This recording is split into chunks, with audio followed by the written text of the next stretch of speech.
Hey crew, it's Pitt and I'm back with some more esoterica. Today we're diving back into the works of Carl Jung. This is Mysterium Conjuntionis.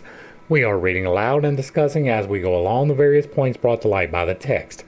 It is not the format for everyone, but people do find value in it, so you are more than welcome to tag along as we continue our exploration. Before we begin, however, if you were unfamiliar with me, any of my unconventional beliefs, or if at any point in time I lose you in terminology, there will be several playlists linked in the corner above.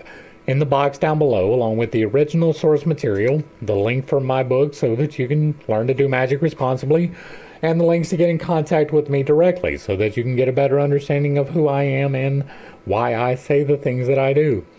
With that being said, we are going to dive in and continue our exploration of Mysterium Conjunctionis with Chapter 5, Part 8, Atom as Totality. Now that we have seen the significance of the brain and Moon Earth as the arcane substance, we can take up our commentary on Eliazar's text. An alchemical recipe says, "Sow the gold in foliated white earth." Footnote 270. That is Latin concerning the foliata, see Meyer. The symbol probably derives from senior and chemica. Likewise, they call this water the life-giving cloud, the lower world, and by this they understand foliate water, which is the gold of philosophers, which Lord Hermes called the egg with many names. The lower world is the body and burnt ashes, which they reduce the venerable soul.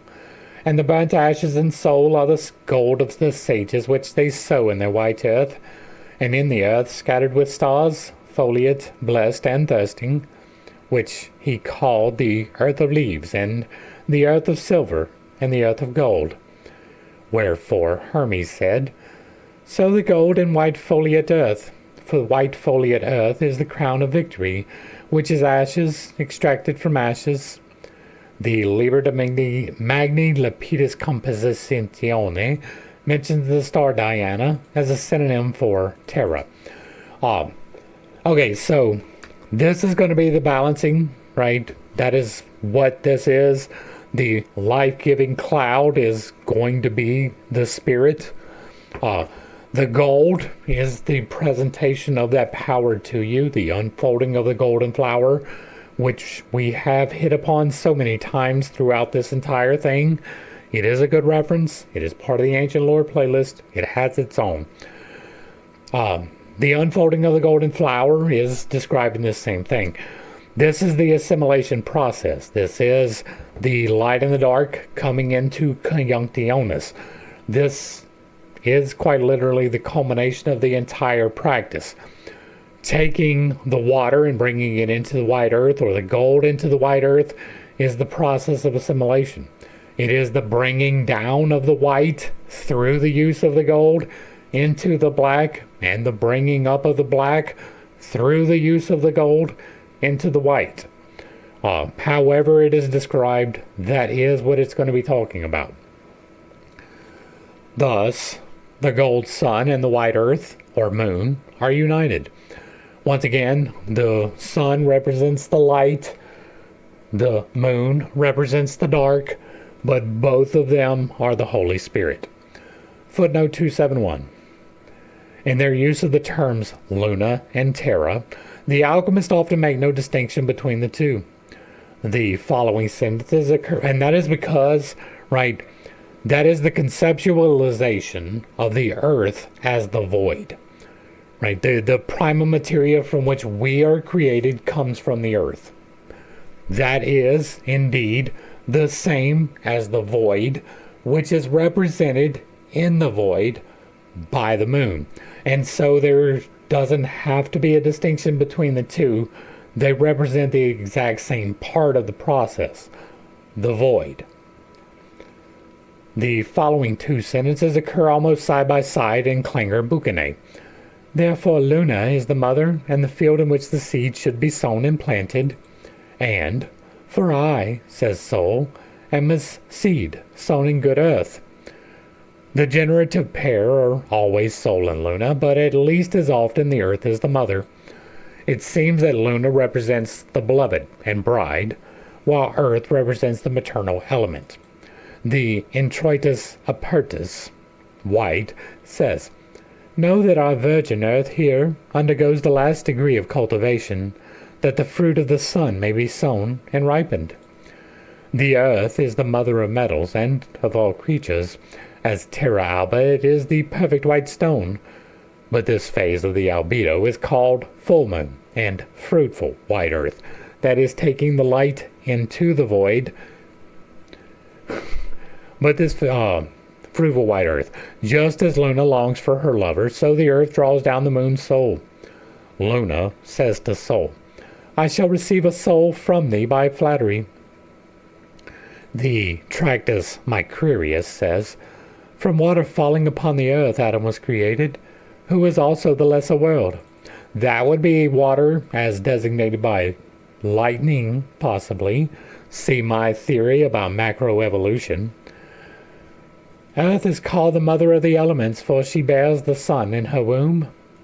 Gloria Mundi endows the Filius with the dual birth of the hero. Although at his first birth he is begotten by the sun and moon, he embodies certain earthly elements.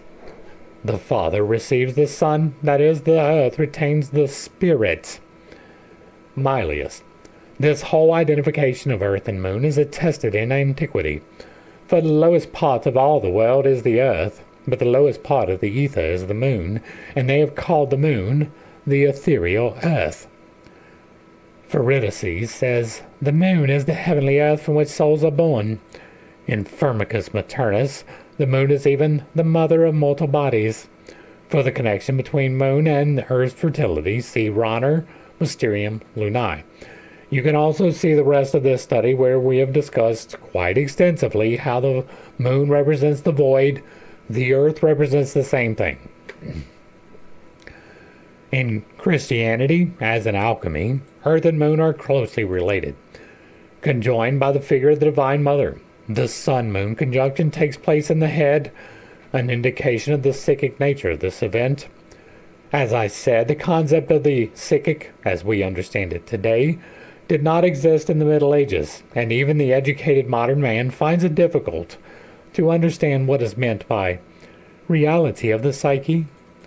So it is not surprising that it was incomparably more difficult for medieval man to imagine something between esse in re and esse in electu solu, 273.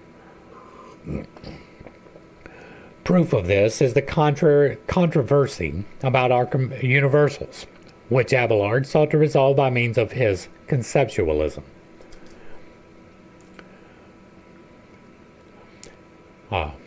The way out lay in metaphysics. Footnote 274. Theosophy and kindred systems are still based in this principle. We have not done theosophy in its fullness, but there are some elements in that are good, some that are not so much.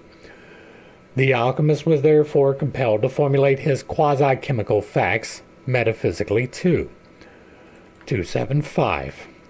The presbyter, Jodocus Graverus, says in his Secretum, "But do thou therefore, dear reader, receive the legitimate meaning of my words and understand that philosophers are like to gardeners and husbandmen, who first choose their seeds, and when they are selected sow them not in common earth, but in cultivated fields or prepared gardens. But the sun and moon of the philosophers being taken as good seed, the earth itself is to be cleared of all its refuse and weeds and worked with diligent tending. And after it has been thus tilled, the aforesaid sons of moon and sun are set therein." Yeah, you would not give out those seeds to anyone because, once again, we will point out that at the point when the alchemists were doing their thing, not being in agreement with Christianity meant you get to die. Thus, the white earth corresponds to the earth that signified mankind is exalted above all the circles of the world and placed in the intellectual heaven of the most holy Trinity. That is an assumption that has no foundation in fact. 276. The art chimica. This earth is in the truest sense paradise, the garden of happiness and wisdom. You definitely have to be in the alchemy to get that, right? I'm there. This is a garden of happiness and wisdom to me. But for most people, that is not true. Most people view this as a prison planet, that you are condemned here, or that you will be condemned when you leave here. None of that implies paradise. For it is the gift of God, having the mystery of the union of persons in the Holy Trinity. O most wondrous knowledge, which is the theatre of all nature, and its anatomy, earthly astrology, proof of God's omnipotence, testimony to the resurrection of the dead, pattern of the remission of sins, infallible rehearsal of judgment to come, and mirror of eternal blessedness. Well, knowledge is the theater of all nature, okay. And its anatomy, earthly astrology, that's a lot less. A lot less. Like, if you were unaware, this week is going to be the deciding factor for me on astrology. I have done a study of tarot, and it's found it to be fairly effective. Many of the readers draw the same cards at the same time for the same energy with the same interpretation, separated by time and distance and not knowing each other. That's fairly reliable. Astrology does not have those same comportments. I've investigated several, right? In the same way that I was doing tarot, I was investigating astrology. And I'm still doing astrology because I haven't really had any conclusive evidence either way. I have found nothing that leads me to believe that astrology has a significant influence in anything. And I haven't really found anything that says the opposite. But this week is different because I watched several different astrologers, and this week in particular, from October 13th until the 19th, 18th, whatever it is, this week is supposed to be significant for me personally, according to my birth sign. We will find out, right? We are on day 2 of this week. It is Tuesday. We will see what happens by the end of the week. If these several different astrologers, not tarot, but astrologers, from their astrology readings have come into a comportment about this week. If it plays out like they said, then it will warrant a further investigation with a little less skepticism.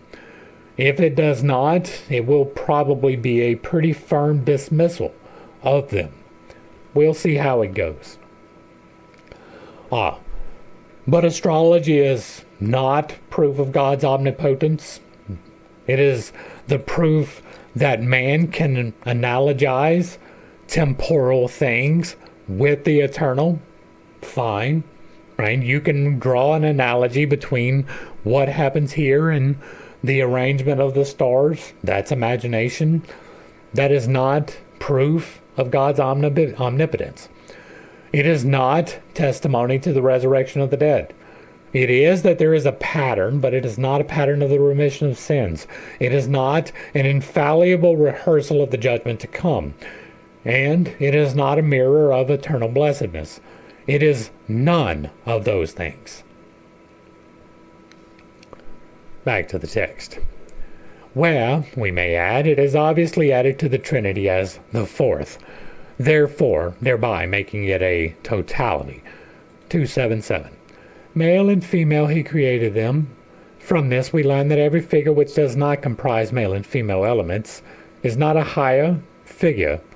Observe this, God does not make his abode in any place where male and female is not joined together. Prove that. Give me empirical proof that God is not inside this lighter. Give me empirical proof that God does not reside inside of this pen. Give me empirical proof that God does not reside inside of the pages of this book. Give me empirical proof that you have been to the abode of God, that you can rule out any particular place. Give me that empirical proof. You can't? Well, imagine that. It's almost as if the eternal is always going to be subjective. It is almost as if giving definitive statements is, generally speaking, going to lead you in the wrong direction. Now, I do, right? But I couch them in the caveat of speculation. God does not, like, Are you going to limit him from it? You're going to say that he can't, that it has to be? That's what you're going to say? You're just going to believe that and emphatically state that that is truth? What? When we have trampled on the garments of shame, and when the two become one, and the male with the female is neither male nor female, according to the Zohar, a male and female principle are to be distinguished in God himself. That I am in comportment with. There is the spirit, symbolized by this big circle, and it is comprised of the masculine element and the feminine element in perfect balance. And so for me, this last part is going to be true, but the rest of this is whatever. Back to the text. This cheerful piece of heterodoxy remained unconscious, and its consequences never appeared on the surface. The conclusion which Eliezer draws requires elucidation. It is in itself remarkable that he should paraphrase, in connection with the perfect state, in example, the Conjunctio Solis et Lunae, just that passage in Job, and say, out of my earth shall come forth blood. This is feasible only if the Conjunctio symbolizes the production of the hermaphroditic second Adam, namely Christ and the corpus mysticum of the Church. No, it is not. This again is one of those Christianizations that is intrinsically a problem for anyone that was reared in that control system. There is another interpretation of this. You want to hear it? You want to hear it? Yeah, I know you do. You're here. Out of my earth shall come forth blood. This is your earth. In the same way that the earth is another conceptualization of the void, right? Because from the earth is drawn the prime materias, the things that compose you, all the carbon and the nitrogen and the oxygen that makes you, differentiated from the plasma that surrounds you, the magnetics that hold you together. This is your primal materia. This is what you get to work with. In the exact same analogy as the earth is the void, your body is the earth, representing the void into which the light flows. Even the feminine aspect, yes. The masculine aspect of that would be the soul, the part that comes into and makes the decisions for the 5D navigation device, which is not you. You are not your navigation device. You reside inside of it. That residing inside of it is penetrating into the void, the earth. And so, out of my earth shall come forth blood. If you cut me, I shall bleed. That is the same thing. Quite literally. It means exactly what it says. Out of my earth will come forth blood. Okay, yes, that is true. What does that have to do with the hermaphroditic second Adam? Absolutely nothing, unless you are looking for that, and then it is there. You can find what you're looking for if you're looking for it. But if it is the true answer, it's going to be fairly simple. Cut me and I shall bleed. Out of my earth, right? Soul is air. Fire is the spirit, but that is also water. Water and fire are both representatives of the spirit. You can even look at that as active and inactive, positive and negative, in the exact same way. And so, from my earth shall flow water is exactly the same as shall come forth blood. Exactly the same. It makes exact, perfect sense without having to pull in any external references from yourself. Fucking corpus mysticum of the church. In the ecclesiastical rite, the equivalent of the conjunctio is the mixing of substances, or the communion in both kinds. The passage from Job must therefore be interpreted as though Christ were speaking. Absolutely not. Absolutely not. Job really doesn't have anything to do with Judaism. From my earth, my body, will come forth blood. in the Greek Orthodox, right? And if that is confusing to you, right, what do you mean Job doesn't have anything to do with Judaism? It's contained within there. Fall back to the study. Fall back to the study of Job. The Bible study will be linked. Fall back to Job. Go through, pick out Job 1, and start watching right there. And the Greek Orthodox write, the loaf of bread stands for Christ's body. The priest pierces it with a small silver lance to represent by analogy the wound in the side from which blood and grace flow, and perhaps also the slaying of the victim. It is funny that they kill someone and venerate the body and blood, but not so much the spirit. The alchemical earth, as we saw, is the arcane substance, here equated with the body, of Christ, and with Adama, the red earth of paradise. Like, you could have just left this off. Not here equated with the body and with the Adama, the red earth of paradise, would have read perfectly fine. By inserting of Christ, you are asserting the dominance of that control system, which has no validity. From Adama is traditionally derived the name Adam, so that here again the paradisial earth is connected with the corpus mysticum. This specifically Christian idea comports ill with the alleged Jewish authorship. There is a lot of contradictions between Christianity and Judaism. Nevertheless, it is strange that, as Eleazar says, this earth is mingled with fire. It is not strange in the understanding of what I know. This recalls the alchemical idea of the ignis ganalis, the central fire. That would be the Holy Spirit. Footnote 278. Wherefore, in the center of the earth there is a most vast and raging fire, gathered together from the rays of the sun.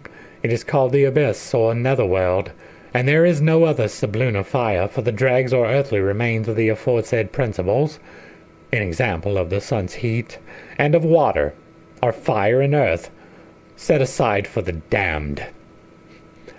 I'm not gonna bother, right? All of that is somewhat true, but mostly false. The central fire is going to be the spirit. The spirit is quite literally all instances of heat, change, communication, thought, anything going from now into the next is going to be the central fire. The earth is mingled with fire. That is absolutely true. And it is created from that fire. That is true as well. The central fire by whose warmth all nature germinates and grows, because in it dwells the mercurial serpent, the salamander, whom the fire does not consume, and the dragon that feeds on the fire. Footnote 279.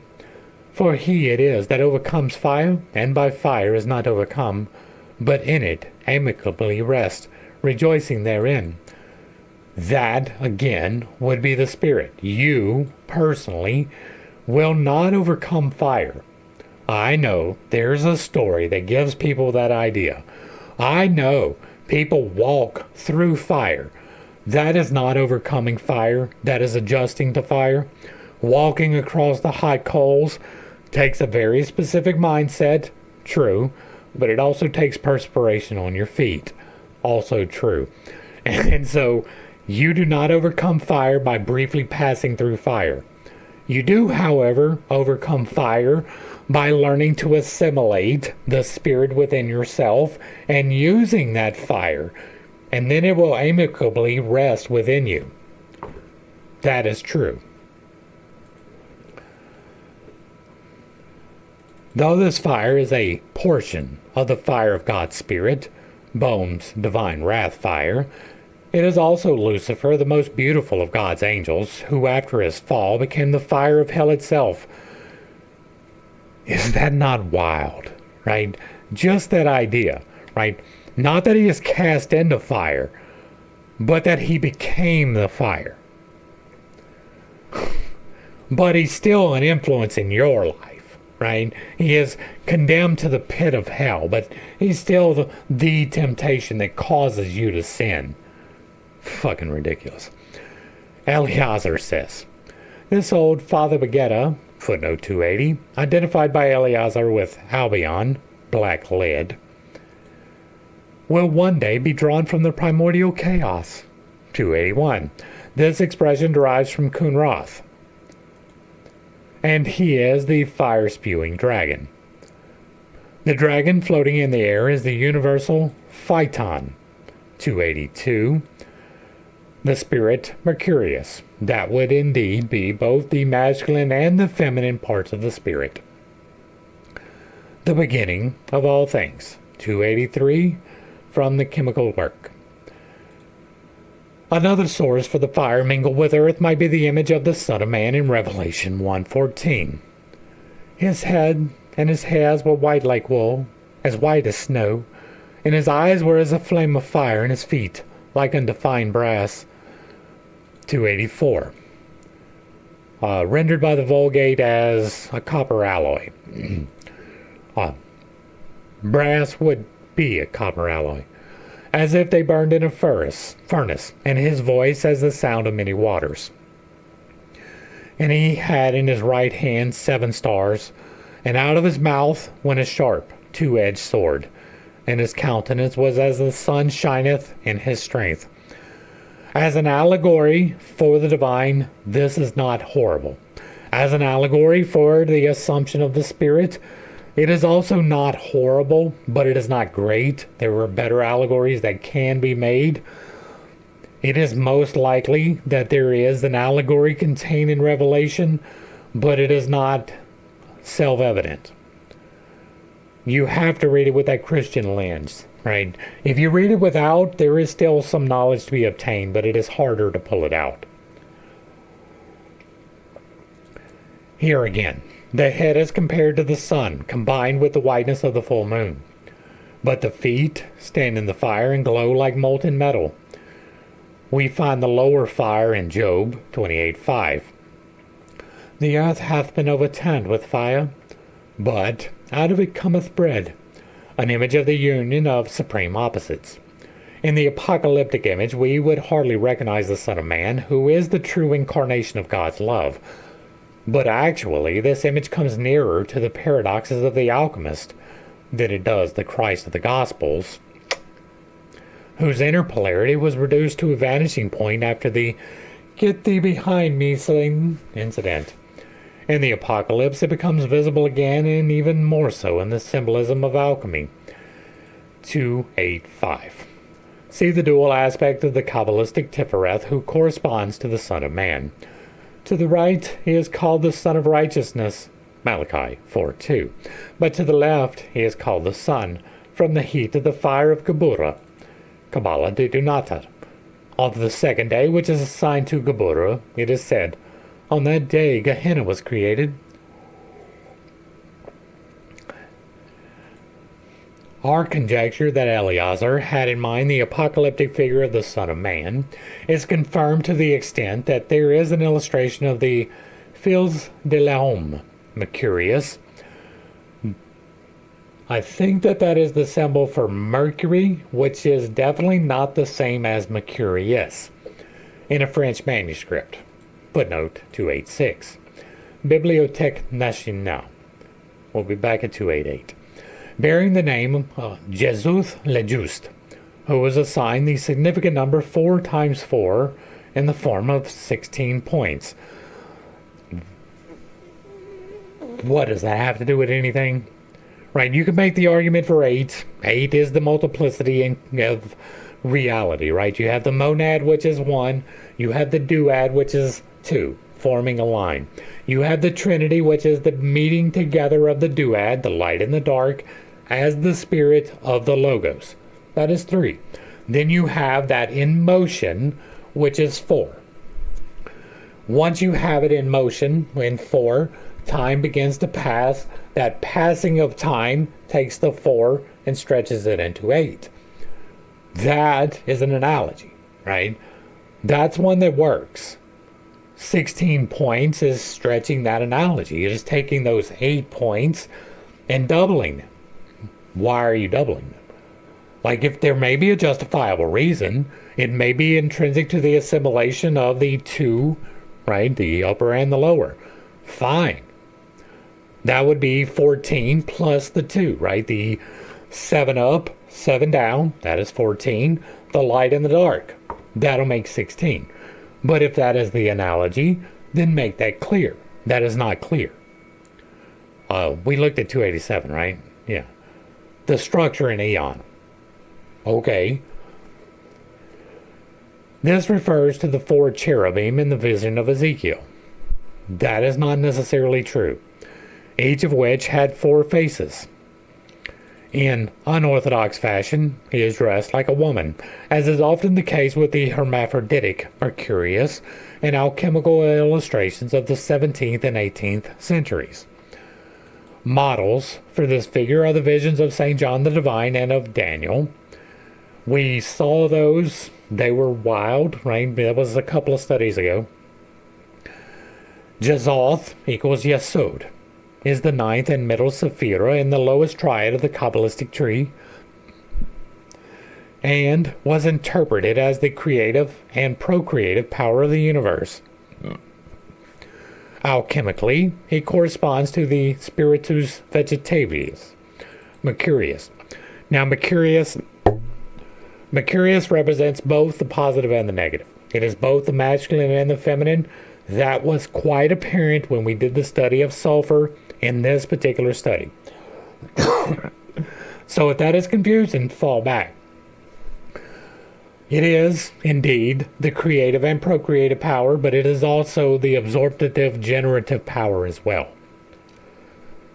Just as Mercurius has a phallic aspect in alchemy, being related to Hermes Kalenios, 289, the spirit Mercurius, 288 we missed, in natural things Yesod contains in itself quicksilver, for this is the foundation of the whole art of transmutation. Being related to Hermes Kalenios, so in the Zohar has Yesod, indeed the Zadik or Just One, as Yesod is also called, is the organ of generation. Footnote 290. Yesod, in human beings, denotes the genital member of either sex. The divine name assigned to him is El-Kai. Wherefore Adonai burns with continual lust to fly to the measure of El-Kai. Yesod is also called firm and true, because he leads the influx of Tifereth down into Malkuth. It is this firm step between him and her that is most subtle. Nature of semen sent down from above shall not be moved. His cognomia are, among others, Redeeming Angel, Fount of Living Waters, Tree of Knowledge of Good and Evil, Leviathan, Solomon, Messiah, the Son of Joseph. Also see Lucifer and Jesus. Right, the Redeeming Angel, okay, whatever. Fount of Living Waters, that is the Spirit writ large. Tree of Knowledge of Good and Evil, again, Spirit writ large. Leviathan is the feminine aspect of the Spirit. Solomon is not a good, right? Messiah, the son of Joseph, is Jesus, but you could have just said Jesus. I don't agree that it was Jesus. The 9th Sephira, Yesod, is named Member of the Covenant or of Circumcision. Not necessarily the same thing. The Zohar makes prominent use of phallic symbolism in connection with speculations concerning the Sephira Yesod. The author adds, there is of course ample room here for psychoanalytical interpretations.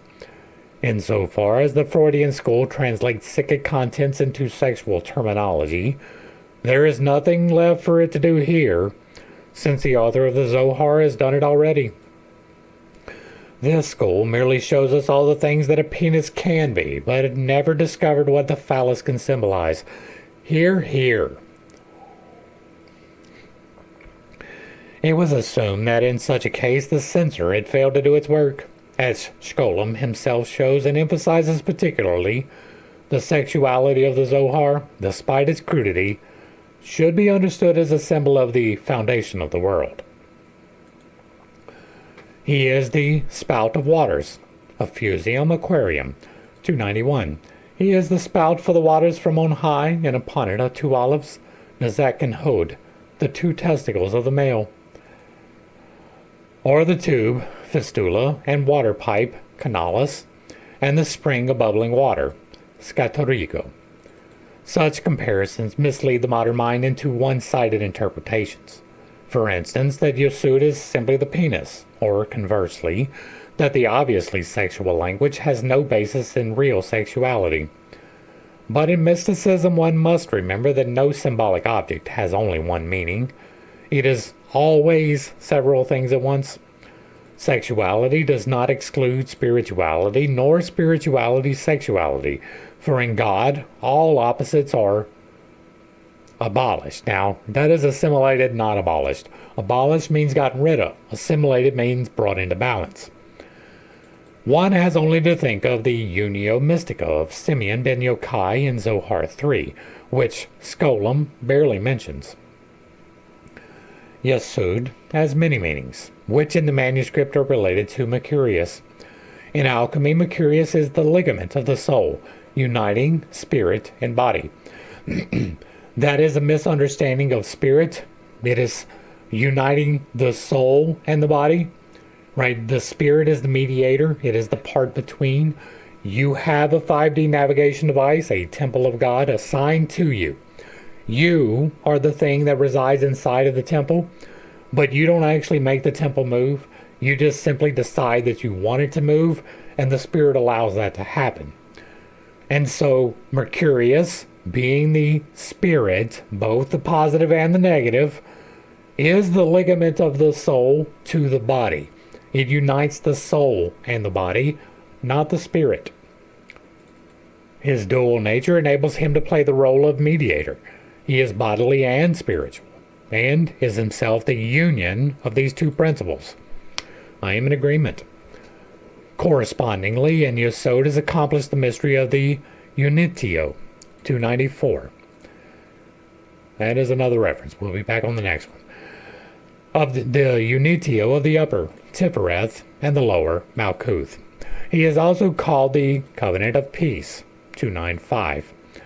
But the Covenant of Peace, or perfection, is so called because this mode makes peace and perfection between Tifereth and Malkuth.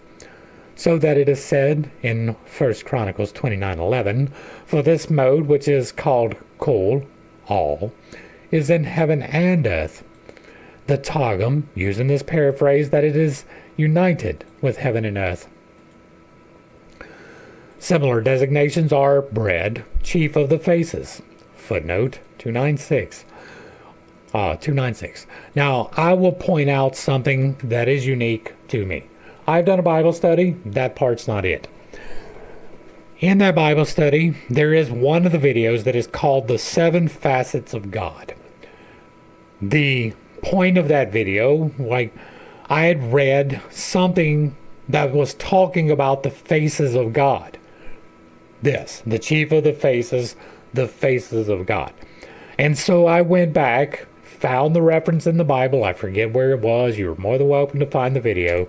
And inside of that, we learned that it was not faces, but instead facets, right? So it is the chief of the facets of God, not of the faces of God. Now, those facets of God are these 7 little balls right here in the middle. Beginning with love and wrath at the bottom, you have lust and chastity, gluttony and denial, greed and charity, pride and humility, sloth and diligence, faith and or hope and despair. Those are the 7 facets of God, all in equality, both love and wrath, both lust and chastity, both gluttony and denial, in balance. That is the facets of God. That is what we discovered from that study. It is definitely worth checking out. An example of the upper and lower.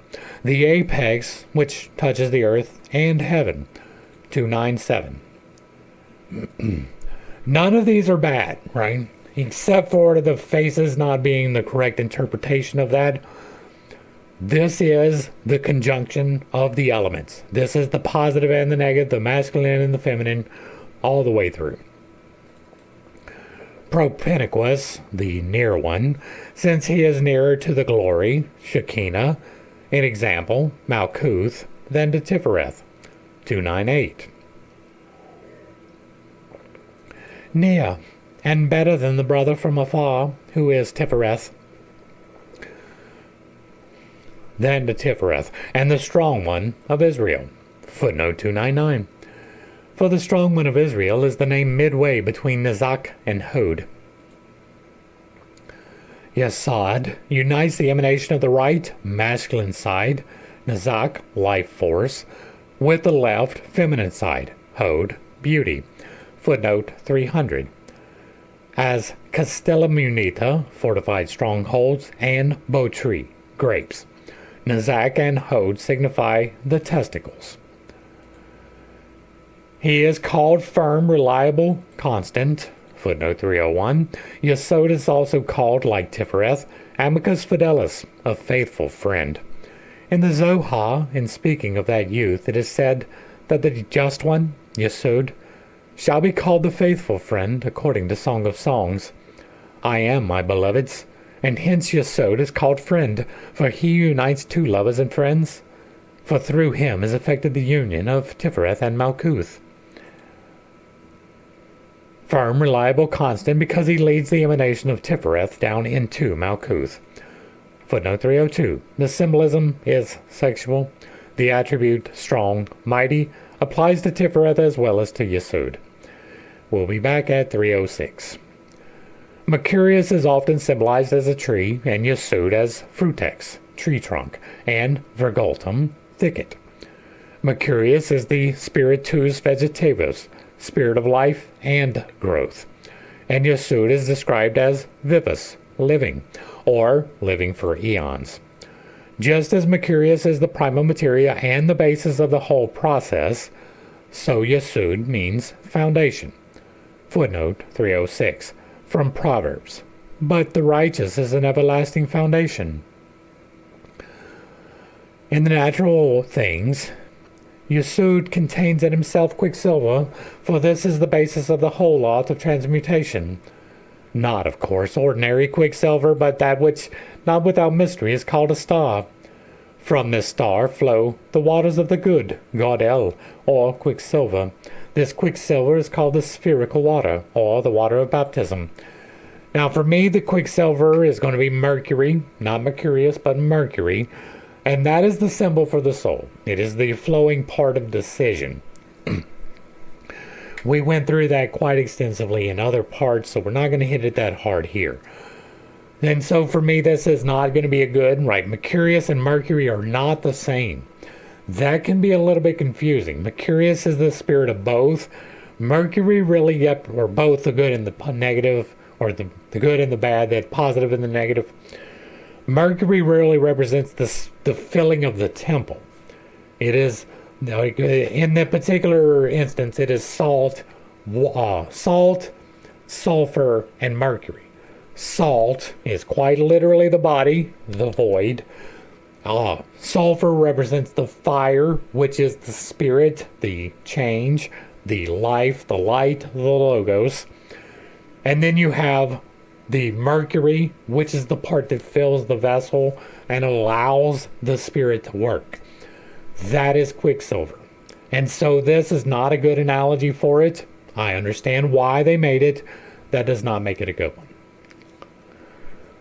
This water is called the daughter of Matred, that is, of a man who labors unweariedly in making gold. Now that is the internal spherical water. But that is separate from the quicksilver, that is Mercurius. For this water flows not out of the earth, nor is it dug out of mines, but it is brought forth and perfected, with great labor and much diligence. His wife is called the water of gold, or such kind of water as gives rise to gold. And if this workman is espoused with her, he will engender a daughter, who will be the water of the king's path. 309. This appears to come from the alchemical treatise Ashmetseref, on which Kor elaborates in his apparatus.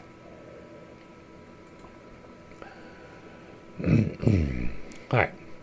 On the basis of isocephalic speculation, the water of gold was identified with Yesod. The tablet with 16 signs for gold or sun at the feet of the Lephims de Homme seem to point to this. And once again, I will point out that 16 can very well hit this. 8 times 2, after all. The feet of seems to point to this. The Kabbalah de Dunatata reduces the a Kamiya, containing not 2 times 8, but 8 times 8, equals 64 numbers, 312. As a multiple of 4, 64 thus represents the highest totality. The 64 hexagrams of the I Ching should probably be understood in the same way. They represent the course of the valley spirit, Tao, winding like a dragon or water. C.A. Roussel, Drakenstud. Alright. Which represents the sum of the name of the golden water. Now again, 2 times 8, 16, does have an allegory. All of the multiples of 8 will have an allegory. Right, even 8 times 8 is 64. I have not done the work to understand what it is. But that will almost certainly represent the sum and completion of the project. As the prima materia is also called lead and Saturn, we should mention that the Sabbath is coordinated with the Yesod, as is the letter Teth. Where are we going back? 314. In the Zohar, this letter is called the fount of life. And that letter is Teth, which stands under the influence of Shabti, Saturn. In the same way that Mercurius as a volatile substance is named a bird, goose, chick of Hermes, swan, eagle, vulture, and phoenix, Yesod, as well as Tifereth, is called Pulis Avis, 315. A prok, the chick of any bird. In Raya Mem Mahima, Rabbi Simeon ben Yochai says that by this name is to be understood the grade Tifereth, as is apparent from its 6 members, limbs, which are 6 wings, wherewith it flies up and down. But in Tikkunim, at the beginning of the book of Arbar, Barkana, this name is said to refer to the Just One under the mystery of light reflected from the depths of the height. His words are these: Ephorakim are flowers, which do not yet bear perfect fruit. They are the Sephiroth under the notion of a tree, which is turned from the depths upwards, and this with reference to Yesod. These 6 wings will comport if you take out the heart, which is the binder between. Not to say that you should, but it can. Yesod is called Pulis Avis, also Penna Allah, feather, wing. 316. Feather wing, the genital member. This name is expounded of Yesod, who is surnamed the Just One. Feathers and wings play a role in alchemy too. The eagle that devours its own feathers or wings, and the feathers of the phoenix in Michael Meyer. 318. The phoenix, from the glittering feathers about whose neck, is made a medicine most useful for restoring to the desired state of health all affections contrary to human nature. That works for spiritual alchemy. It does not work in physical alchemy. 322. We'll come back at 322. The idea of the bird eating its own feathers is a variant of the Ouroboros, which in turn is connected with Leviathan, the void. Leviathan and the great dragon are both names for Yesod and Tefereth. Yesod is as a part of the whole, and the whole is Tifereth, who is named the sun. Were we back at 320? No, 322. The feet of the apocalyptic Son of Man, glowing as if in the fire, may have a connection with Malkuth, since the feet are the organ that touches the earth. The earth, Malkuth, is Yesod's footstool.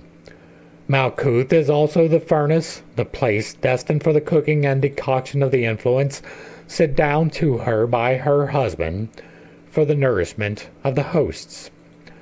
3:2:2. The text continues, as is well known, the woman by her warmth cooks the seed for generation. That would be impregnation. After this digression, let us turn back once more to Eleazar's text. The golden head with the silver moon hair and the body made of red earth mingled with fire are the inside of a black, poisonous, ugly figure, which is how the Shulamite now appears. Obviously, these negative qualities are to be understood in a moral sense, although chemically they signify the black lead of the initial state. That is, drawing the void, working on your shadow. That is what that is. But inside is the second Adam, a mystic Christ, as is made clear by the allegory of the lion which Samson slew, which then became the habitation of a swarm of honeybees. Out of the eater came forth meat, and out of the strong came forth sweetness. 3:2:3. Judges 14:14. Fall back if you would like a better explanation. These words were interpreted as referring to the Corpus Christi, the host. 3:2:4. This is to be understood of the Son of God, who after having long imitated the terrible lion in rebuking the world's sins, a little later, when he instituted the most holy sacrament of the Eucharist, as his death drew nigh, turned himself into exceeding sweet honeycombs.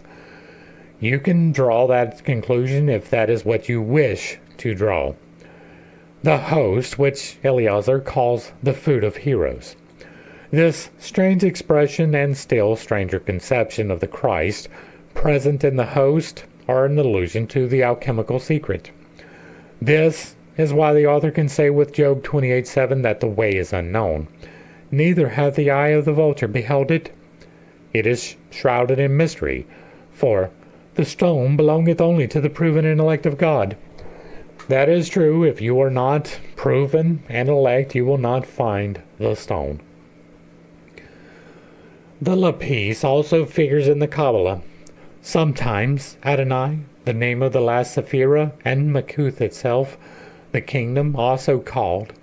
For the latter is the foundation of the whole fabric of the world. Once again, the void. 3:2:5. Kabbalah Denutata. The stone is indeed of supreme importance because it fulfills the function of Adam Kadmon as the capital stone from which all the upper and lower hosts in the work of creation are brought into being.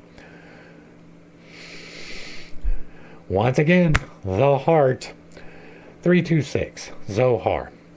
The world did not come into being until God took a certain stone, which is called the foundation stone, and cast it into the abyss, so that it held fast there, and from it the world was planted. This is the central point of the universe, and on this point stands the Holy of Holies. This is the stone referred to in the verses. Who laid the cornerstone thereof? A tried stone, a precious cornerstone, and the stone which the builders rejected has become the head of the corner. This stone is compounded of fire, water, and air, and rests on the abyss. The stone has on it 7 eyes. It is the rock Moriah, the place of Isaac's sacrifice. It is also the navel of the world. Once again, I will refer you to other places. When this is in comportment with what I believe, but not necessarily with what he did. It is called the sapphire stone because it takes on diverse colors from the highest powers and works in created things, now in one wise and now in the contrary. Balancing even. Administering at times good and at times evil. Now life, now death. Now sickness, now healing. Now poverty, now riches. Footnote 327. 327 is from the Denutata again. The stone appears here as the power of fate. Indeed, as the reference to Deuteronomy 32:39 shows, it is God himself. 328. See now that I, even I am he, and there is no God with me. I kill and I make alive, I wound and I heal. Neither is there any that can deliver out of my hand. I do agree that the Spirit is God, even if it is not God in its entirety. This is talking about the Spirit. So, Nor von Rosenroth was himself an alchemist, and his words are here are written with deliberate intent. 329. He recommends his work to philosophers, theologians of every religion, and lovers of the chemic art. See title page.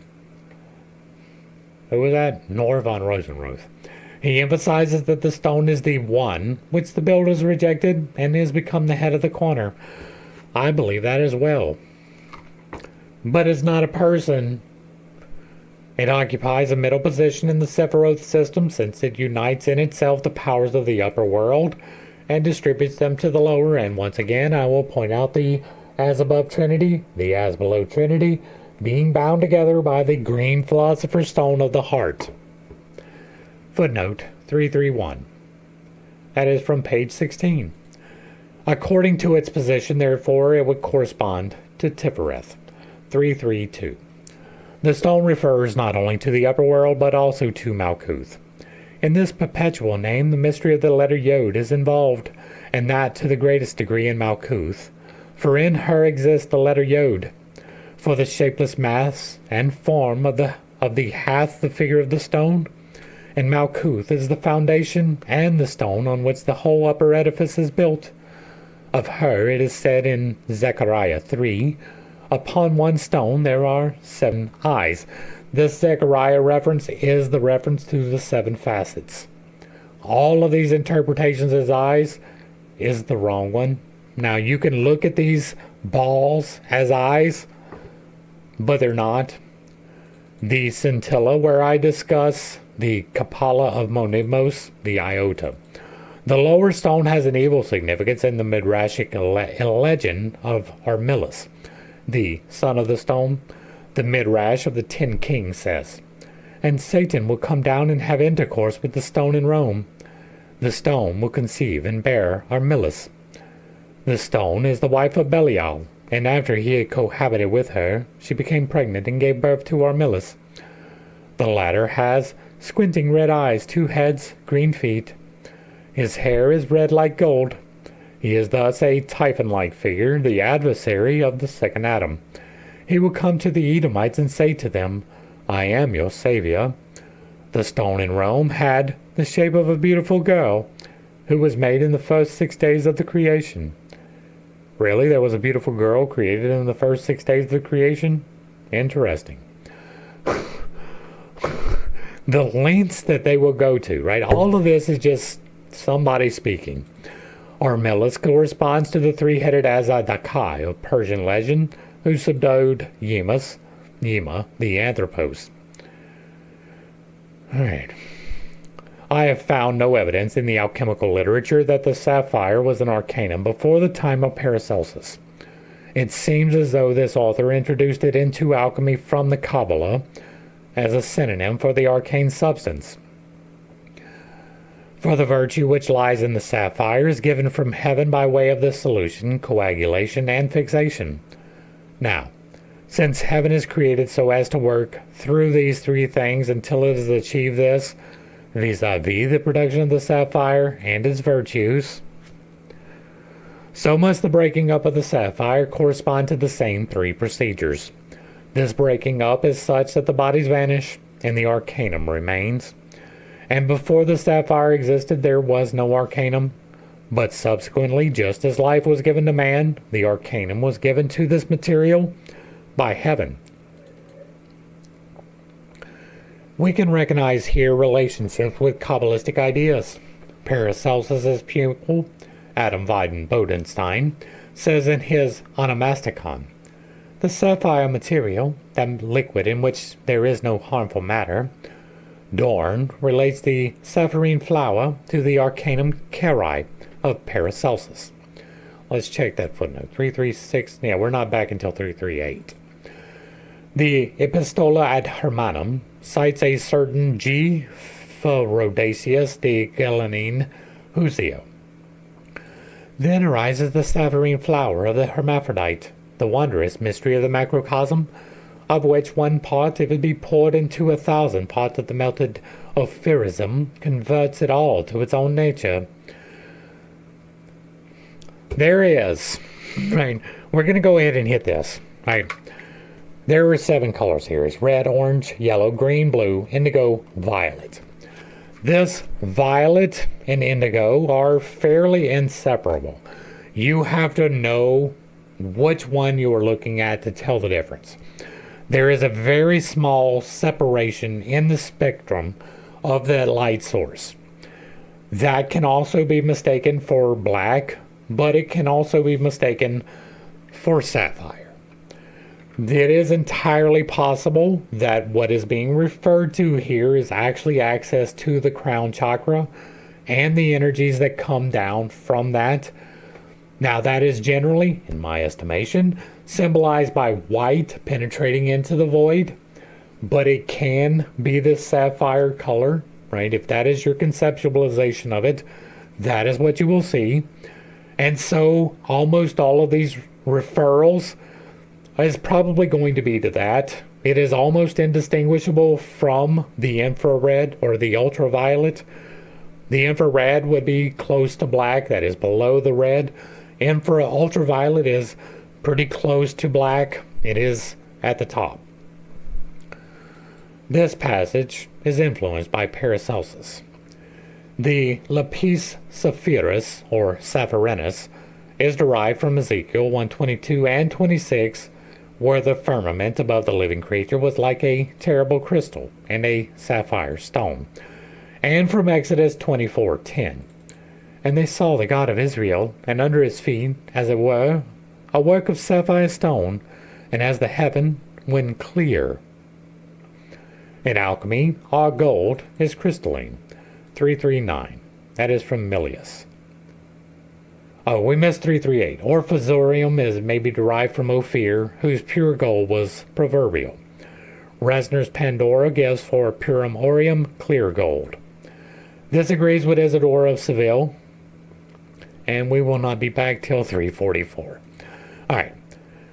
Our gold is crystalline.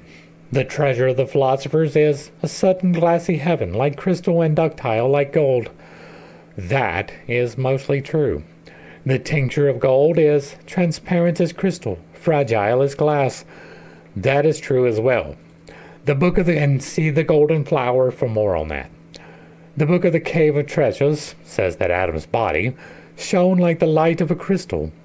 The crystal, which appears equally pure within and without, refers in ecclesiastical language to the unimpaired purity of the Virgin.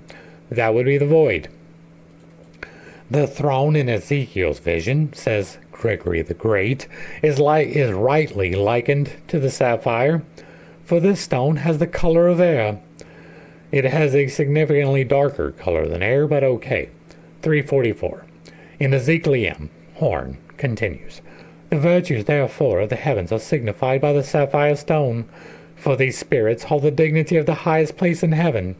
Once again, I will refer you to my reference here.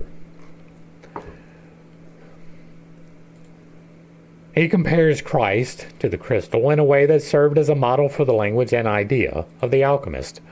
345. In Ezekiel, Horn.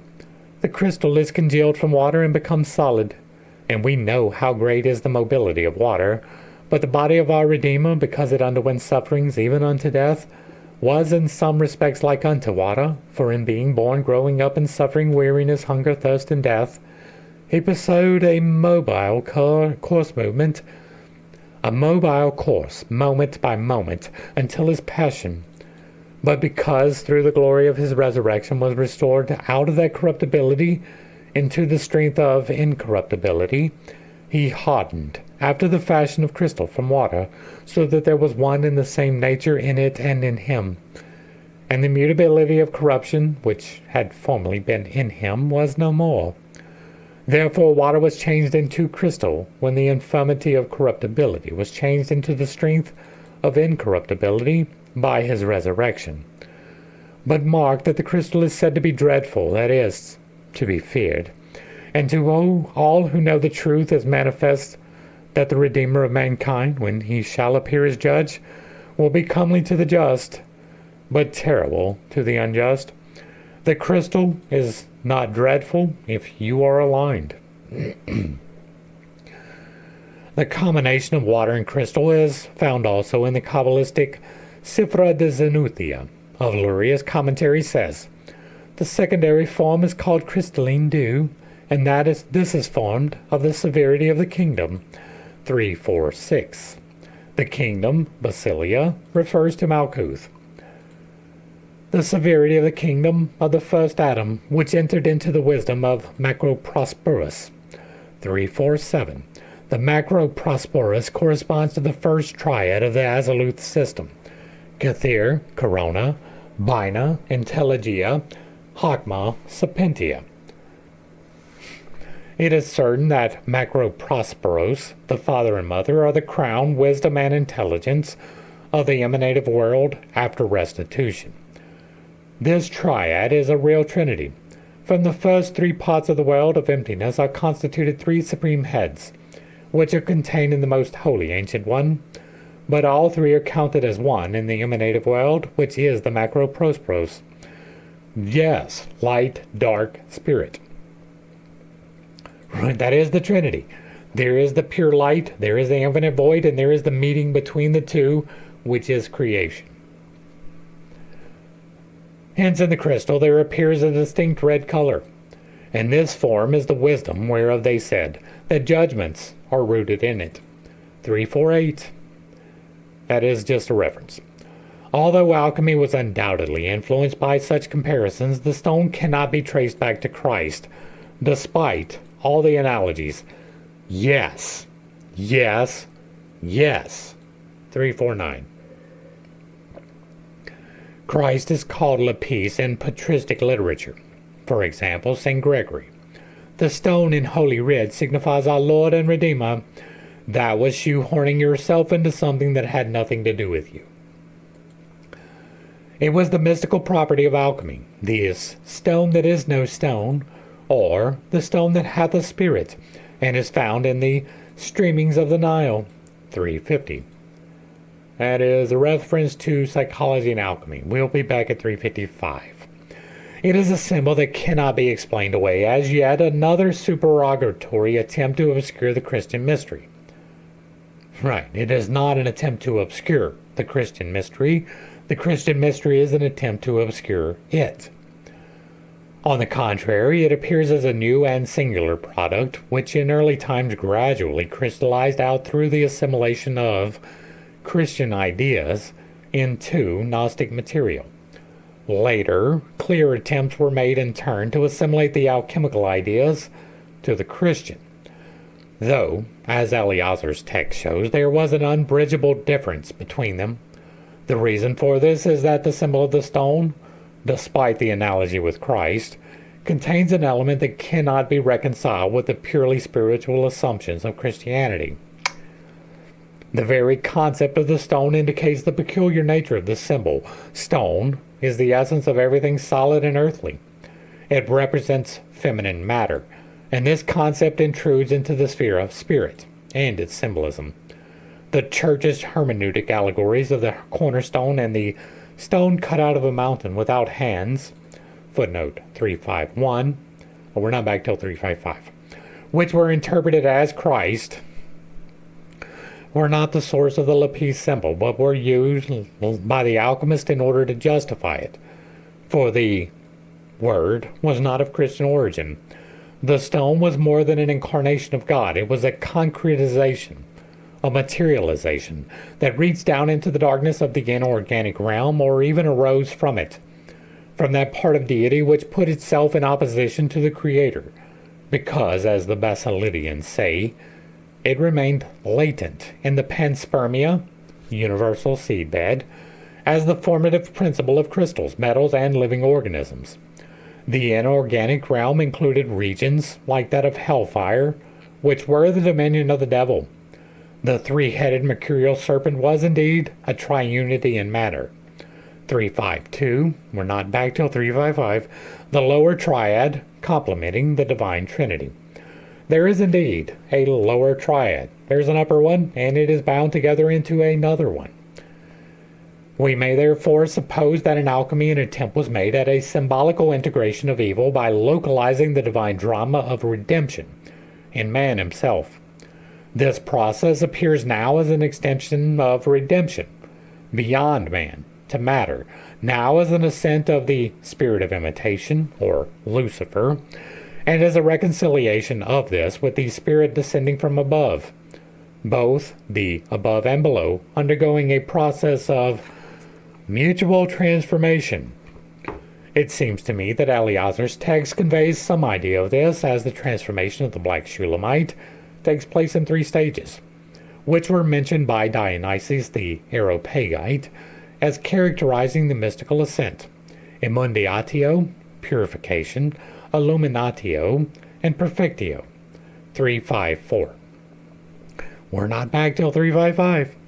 Dionysius refers the purification to Psalm 51. Wash me, and I shall be whiter than snow. And the illumination to Psalm 13:3. Lighten mine eyes. The 2 heavenly luminaries, sun and moon, correspond on the old view to the old eyes. The perfection he refers to in Matthew 5:48, Be ye therefore perfect, even as your Father which is in heaven is perfect. Here we have one aspect of the approximation to divinity. The other aspect is exemplified by the image of the apocalyptic Son of Man, described earlier.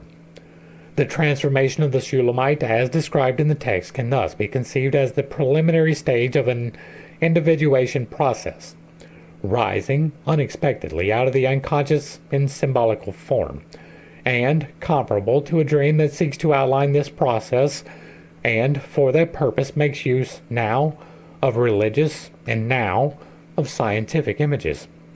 So regarded and looked at from a psychological angle, the following facts emerge. The negredo corresponds to the darkness of the unconscious, which contains in the first place the inferior personality, the shadow. This changes into the feminine figure that stands immediately behind it, as it were, and controls it, the anima, whose typical representative, the Shulamite, is. I am black but comely, not hateful, as Eleazar would have us believe, after having reconsidered the matter. For since nature was deformed by the sin of Adam, her blackness must, in his view, be regarded as ugliness, as the blackness of sin, as a Saturnine initial state, heavy and black as lead. But the Shulamite, the priestess of Ishtar, signifies earth, nature, fertility, everything that flourishes under the damp light of the moon, and also the natural life urge. The anima is indeed the archetype of life itself, which is beyond all meaning in all moral categories. What at first struck us as incomprehensible, namely that the old Adam should come forth from her again, thus reversing the sequence of creation, can now be understood. For if anyone knows how to live the natural life, it is the old Adam. Here, he is not so much the old Adam as an Adam reborn from the daughter of Eve, an Adam restored to his pristine naturalness. The fact that she gives rebirth to Adam and that a black Shulamite produces the original man in his savage, unredeemed state rules out the suspicion that the old Adam is a slip of the pen or a misprint. There is a method in it which allows us to guess what it was that induced the author to adopt a Jewish pseudonym. For the Jew, it was the handiest example, living under everyone's eyes, of a non-Christian, and therefore a vessel for all those things that Christian could not, or did not, like to remember. So it was really very natural to put those dark, half-conscious thoughts which began with the movement of the free spirit, the late Christian religion of the Holy Ghost, and which formed the lifeblood of the Renaissance, into the mouth of an allegedly Jewish author, just as the era of the Old Testament prophets began with Hosea, who was commanded by God to marry another Shulamite. So the Corps de Mort of Renai d'Anjou, the Menacingos and saints with their passionate love of God were contemporaneous with the brethren of the free spirit.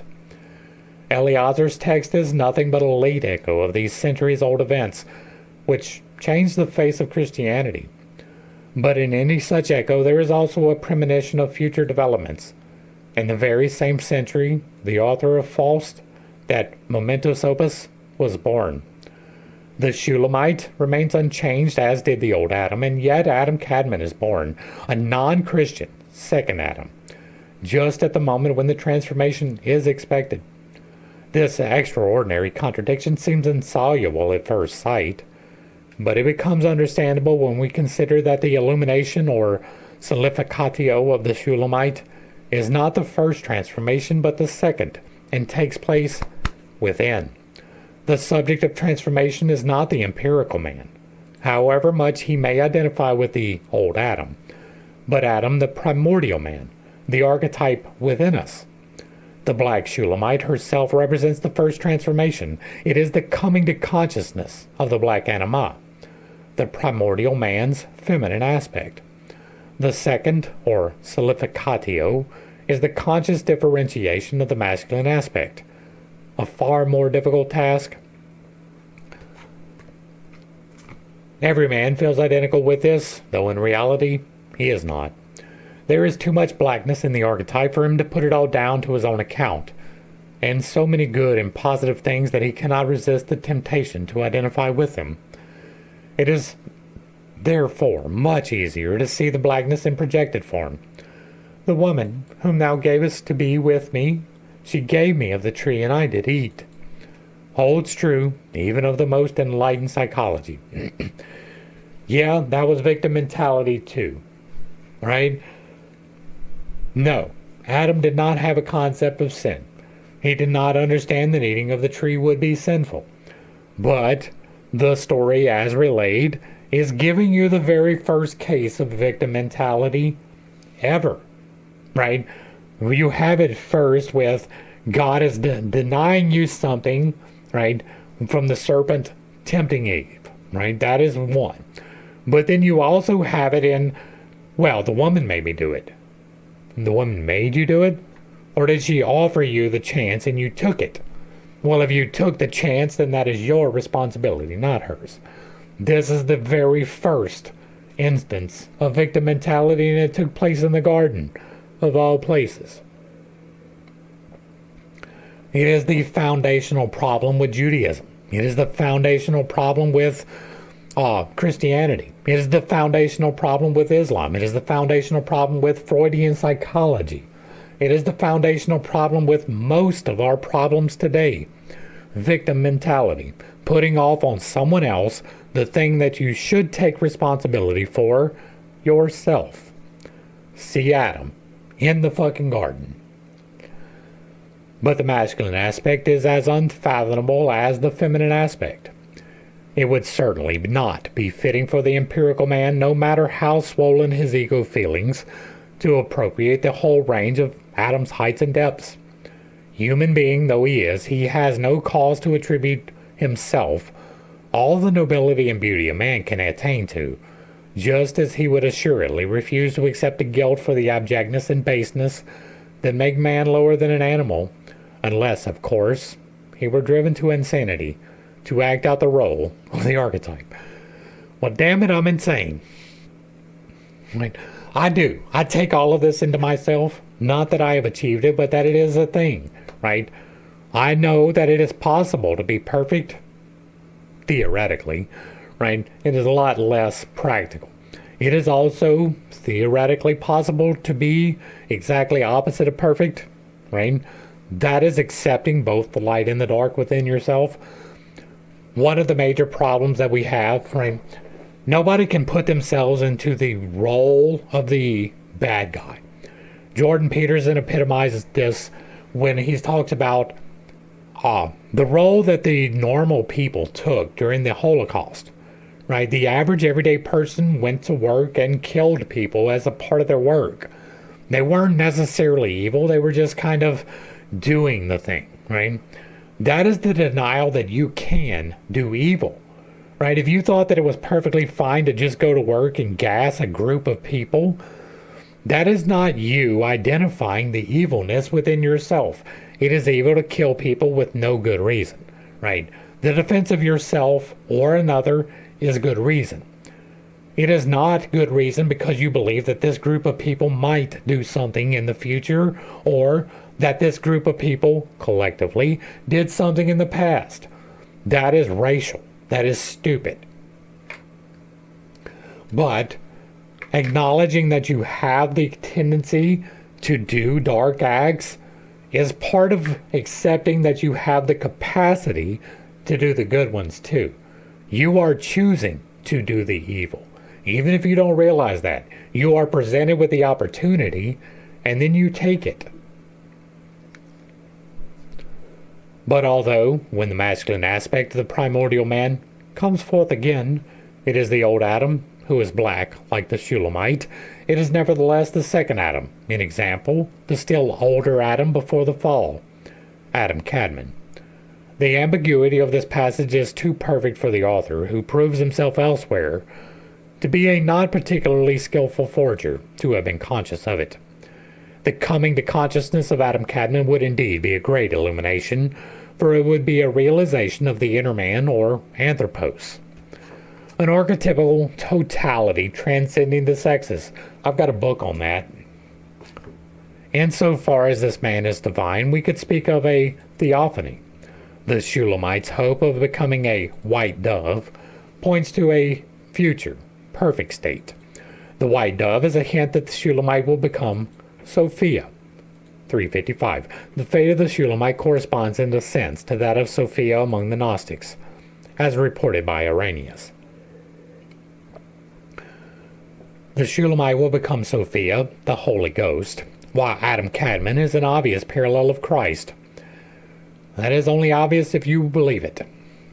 If the alchemical process of thought corresponded only to the three stages of purification, illumination, perfection, it would be difficult to see the justification for paraphrasing the analogous Christian ideas, which are so patently betrayed, for instance, in the fixing to the Black Cross.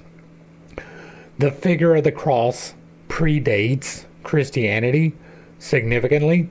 Even as an alchemical symbol here in North America, there is a black cross that is represented in the wheel, right? The wheel of the elements as presented by the Native American peoples, some of them, much like the Gnostics, that is putting a lot of stuff into one box. But there are groups of indigenous peoples from the North American continent that used a black cross in accordance with the four elements, completely separate from any understanding of Christ or Judaism at all. And so, it is not an analogous Christian idea. It is not patently betrayed by the fixing to the Black Cross. That is an allegory that it transcends Christianity. But the need for symbolism, other than the Christian one, is evident from the fact that the transformation process does not culminate in the second Adam and the white dove, but in the lapis, which, with God's help, is made by the empirical man. It is a half physical, half metaphysical product, the psychological symbol expressing something created by man and yet supraordinate to him. This paradox can only be something like the symbol of the self, which likewise can be brought forth, in example, made conscious by human effort, but is at the same time by definition a pre-existent totality that includes the conscious and the unconscious. This is a thought that goes beyond the Christian world of ideas and involves a mystery consummated in and through man. It is as though the drama of Christ's life were, from now on, located in man as its living carrier. It was prior to him as well. As a result of this shift, the events formulated in dogma are brought within range of psychological experience and become recognizable in the process of individuation. It is, naturally, not the task of an empirical science to evaluate such spiritual developments from the standpoint of transcendental truth. It must content itself with establishing the existence of these processes and comparing them with the parallel observations in modern man. It also has the right to attempt to map out the logical structure of such psychologisms. The fact that it must push forward into regions where belief and doubt argue the question of truth does not prove that it has any intention of intervening or presuming to decide what the truth is. Its truth consists solely in establishing the facts and explaining them without prejudice within the framework of empirical psychology. Under no circumstances is it entitled to say whether the facts are valid or not, or to try to ascertain their moral or religious value. It is lucky I am not a psychologist. I must emphasize this so emphatically because my method is constantly suspected of being theology, or metaphysics in disguise.